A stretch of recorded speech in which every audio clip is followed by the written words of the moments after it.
Bangkit dan percayalah. Shalom jemaat yang dikasih Tuhan, kembali berjumpa di dalam Daily Devotion. Dan ayat perenungan kita hari ini terambil dari Efesus 4 ayatnya yang ke-17 sampai dengan 32. Dan saya memberi judul dari renungan hari ini, Tanda Manusia Baru. Dan firman Tuhan dengan jelas katakan di ayat 17 begini, saudara. Sebab itu kukatakan, Paulus bilang kepada jemaat di Efesus, kukatakan dan kutegaskan, perhatikan, kukatakan dan kutegaskan ini kepadamu di dalam Tuhan, jangan hidup sama lagi, katanya, seperti orang-orang yang tidak mengenal Allah dengan pikirannya yang sia-sia. Saudara, dikatakan bahwa ditegaskan sekali lagi, jangan hidup lagi sama seperti dengan mereka. Dan dijelaskan, saudara, di ayat berikutnya, ciri orang yang tidak mengenal Allah, dikatakan yang pertama, hidup di dalam pikiran yang sia-sia, katanya. Sia-sia berbicara tentang pikirannya di luar kebenaran, tidak berpadanan dengan Injil. Apalagi jenisnya, saudara, orang yang tidak mengenal Allah, pengertiannya gelap, katanya. Pengertiannya gelap artinya apa? Saudara pernah nggak bayangin bahwa saudara ada di dalam sebuah ruangan gelap gulita, lalu saudara mencoba untuk membuka mata saudara. Apa yang saudara lihat? Saudara pikir bahwa saya udah melek belum ya? Saudara melek kiri kanan, lihat atas bawah, semuanya gelap dan saudara nggak bisa lihat apa-apa. Dikatakan orang yang hidup di luar Tuhan, yang tidak mengenal Allah, dikatakan bahwa pengertiannya gelap. Mereka nggak ngerti. Yang berikutnya apa? Jauh dari persekutuan dengan Allah. Dan hidup di dalam kebodohan. Dalam terjemahan bahasa Inggris pakai kata ignorance. Mereka nggak peduli dengan kebenaran sama sekali. Yang berikutnya apa? Hatinya degil, saudara. Degil itu berbicara tentang apa, saudara? Blindness in their heart. Mereka hatinya udah bebal, udah nggak bisa lagi disentuh, dan ini berbahaya sekali. Dan yang berikutnya sudah perasaannya tumpul. Nah, tanda orang yang perasaannya tumpul dikatakan bahwa mereka menyerahkan diri kepada apa, saudara? Kepada hawa nafsu, dan mereka mengerjakannya katanya dengan serakah, katanya.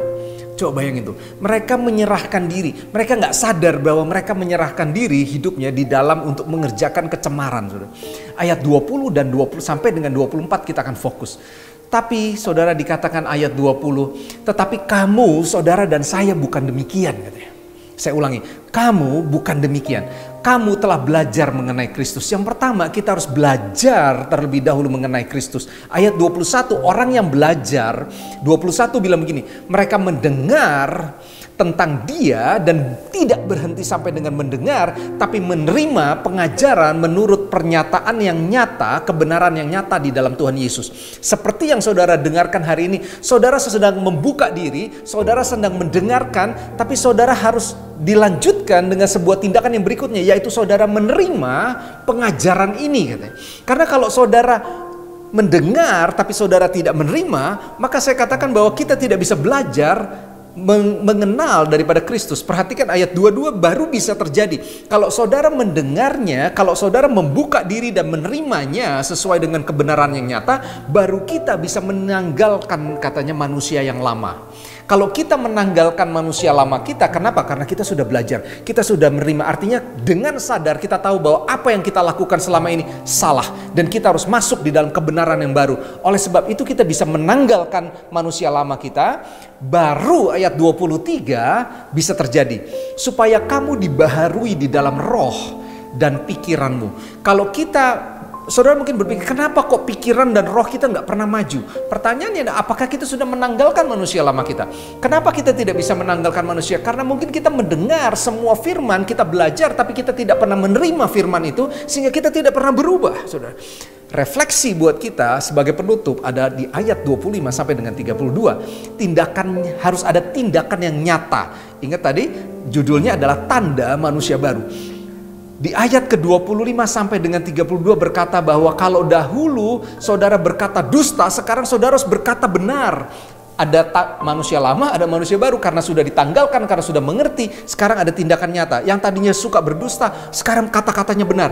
Yang tadinya marah, tapi sekarang marah tidak sampai berbuat dosa. Ternyata saudara marah tidak merupakan dosa. Tapi kalau marah jangan berbuat dosa dan jangan beri kesempatan kepada iblis. Apa yang harus dilakukan? Beresin, jangan tunggu matahari terbenam, katanya. Bereskan. Yang berikutnya, yang tadinya suka berkata kotor, sekarang sukanya menyampaikan perkataan-perkataan yang membangun di mana perlu, katanya. Supaya apa, saudara? Supaya orang yang menerimanya, mendengarnya, mendapatkan kasih karunia. Yang berikutnya apa? Jangan mendukakan Roh Kudus, karena kita sudah dimateraikan. Kalau kita sudah meninggalkan manusia lama, kita sudah hidup di dalamnya, jangan mendukakan Roh Kudus lagi, katanya. Jangan mendukakan Roh Kudus berbicara tentang racun di dalam hubungan. Itu semua harus dibuang. Kepahitan, kegeraman, kemarahan, pertikaian, dan segala macam fitnah dan kejahatan. Dan hendaklah kamu saling ramah. Kalau kita sudah meninggalkan perbuatan lama dan kita berbuat kepada hal yang baru, dan tentunya itu akan menumbuhkan hubungan relasional kita dengan orang-orang di sekitar kita. Saya mau tutup saudara dengan sebuah proyek ketaatan. Ambillah sebuah komitmen untuk kita bisa belajar setiap hari, mendengar kebenaran dan menerima, membuka diri terhadap kebenaran itu nyata setiap hari. Karena firman Tuhan bermanfaat untuk menegur, menyatakan kesalahan, untuk mengajar kita, dan juga mendidik orang di dalam kebenaran. Mari kita berdoa. Bapa di surga, kami sudah mendengarkan firman-Mu, dan hari ini kami mengerti bahwa kami harus hidup di dalam persekutuan dengan Engkau. Kami harus mendengarkan kebenaran firman Tuhan. Kami harus menerimanya. Kami harus membuka diri. Kami harus mengambil komitmen bahwa kami mau hidup di dalamnya. Ketika itu terjadi, maka kami bisa mengerti bahwa yang kami lakukan selama ini salah, dan kami mulai menanggalkan manusia lama kami, dan kami memperbaharui diri kami di dalam roh dan pikiran. Dan dengan begitu ada tindakan-tindakan yang nyata yang mulai dari hari ini kami bisa lakukan. Diberkatilah hidup kami. Tolong kami Roh Kudus, berkaryalah dalam hidup kami. Di dalam nama Tuhan Yesus, haleluya. Amin. Tuhan berkati kita semua. God bless.